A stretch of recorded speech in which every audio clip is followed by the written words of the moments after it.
Assalamualaikum warahmatullahi wabarakatuh.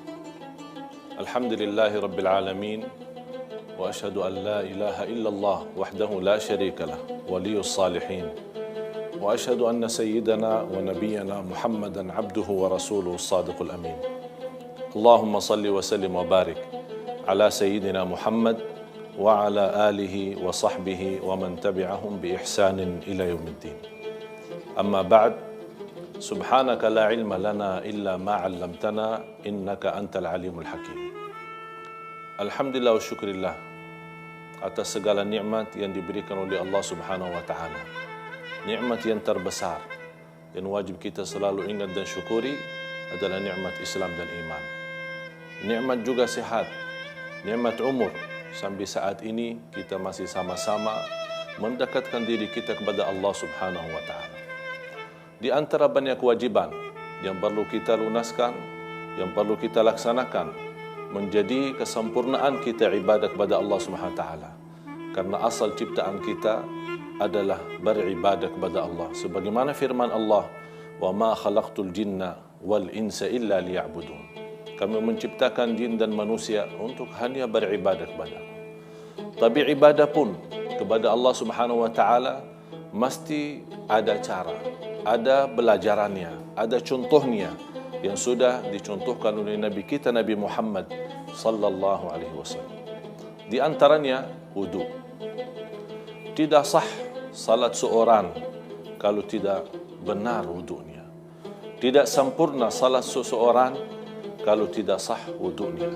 Bahkan Rasulullah sallallahu alaihi wasallam bersabda di hadis yang sahih, "La tasihhu salatun bighairi wudu."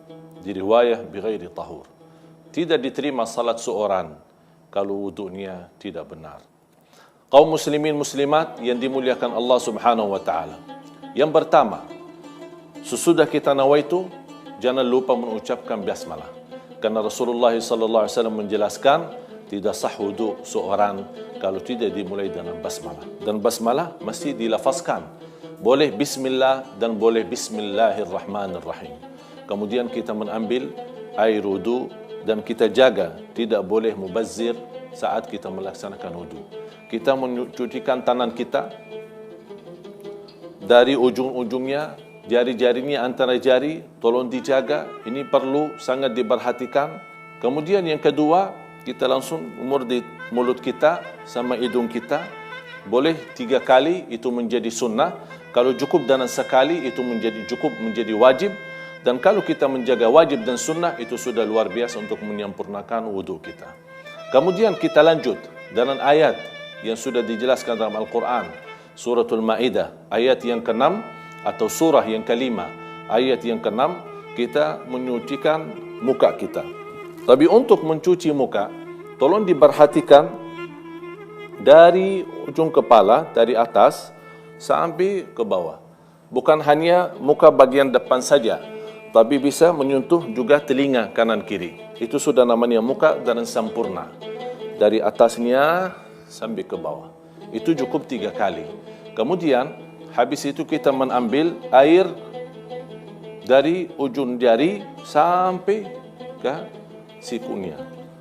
Siku itu jadi disempurnakan dan tolong diperhatikan. Harus disisihkan tangan yang kanan sempurna 3 kali, baru pindah ke kiri. Tidak boleh sekali kanan, sekali kiri, sekali kanan, sekali kiri, itu tidak dibolehkan. Kemudian kita cukup dibasahin tangan. Tidak perlu kita ambil banyak air, cukup hanya basahin tangan untuk bagian kepala. Bagaimana kita usap kepala kita? Mulai dari bagian depan sampai ke pertama posisi leher kita. Tidak perlu kita baling ke belakang sambil kita sempurnakan leher, tidak perlu. Cuma bagian atasnya aja sudah cukup. Biarpun rambutnya panjang tidak menjadi masalah. Jadi cukup dalam basahin, kemudian kita ambil dari depan kepala sampai ke belakang, kemudian balik lagi. Cukup hanya 1 kali saja. Itu yang sempurna. Di mazhab Imam Syafi'i membolehkan bagian daripada kepala. Basahin tangan kita, kemudian kita usap bagian depan yang termasuk ini juga kepala. Karena Allah SWT menjelaskan famsahu biru'usikum. Di sini tafsiran biru'usikum, apakah kepala sempurna atau bagian, dua-duanya boleh. Kemudian bisa dibasahin jarinya, tidak perlu tangannya semua, hanya jarinya dibasahin kembali. Kemudian untuk mengusap telinga kita kanan kiri, bisa dimasukin bagian, kemudian dari belakangnya untuk membersihkan. Ini semua untuk menjaga kesempurnaan wudu yang sudah dianjurkan dan diajarkan oleh Nabi kita Nabi Muhammad sallallahu alaihi wasallam. Kemudian yang terakhir, kita bisa mencucikan bagian kaki kita. Tapi yang perlu kita perhatikan, tidak cukup hanya kita basahin kaki kita atau kita siram air di bagian kaki kita, tapi tidak perlu, istilahnya kalau boleh dipicit ya, bukan diusap ya, dari bagian jarinya, antara jari, karena banyak tersimpan kotoran, kita tidak pernah perhatikan.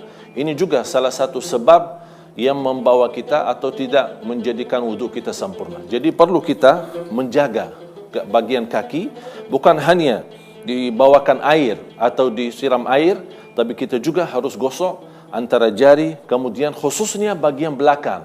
Bahkan Rasulullah SAW sudah menancam di hadis yang sahih, wailul lil a'qabi minan nar, celaka bagi orang-orang yang tidak menjaga wudu sampai ke belakang mata kakinya. Ini kan ancaman berat, bahkan diancam dengan neraka, na'udzubillah.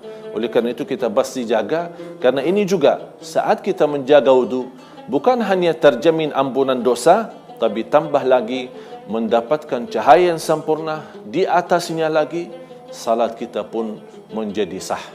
Begini sudah kita sempurnakan wudu kita dan selesai doa. Saat kita selesai wudu kita, jangan melupakan bawa doa Nabi kita Nabi Muhammad sallallahu alaihi wasallam. Dan saat doa, mau angkat tangan, tidak angkat tangan, dua-duanya boleh. Asyhadu an la ilaha illallah wahdahu la syarikalah wa asyhadu anna Muhammadan abduhu wa rasuluh. Allahumma ja'alni minat tawwabin wa ja'alni minal mutatahhirin. Apa kata Rasulullah SAW? Barang siapa selepas wudu membawa doa ini akan mendapatkan pahala masuk surga lewat 8 pintu. Artinya akan Allah kasih pilihan pintu mana saja yang kamu mau, pintu mana saja yang kamu pilih, mendapatkan kemuliaan masuk surga Allah Subhanahu wa taala. Mudah-mudahan apa yang sampaikan bermanfaat bagi kita semua. Kurang lebihnya mohon maaf. Akhirul kalam, subhanakallahumma wa bihamdik, asyhadu an la ilaha illa anta, astaghfiruka wa atubu ilaik. Walhamdulillahi rabbil alamin. Wassalamu alaikum warahmatullahi wabarakatuh.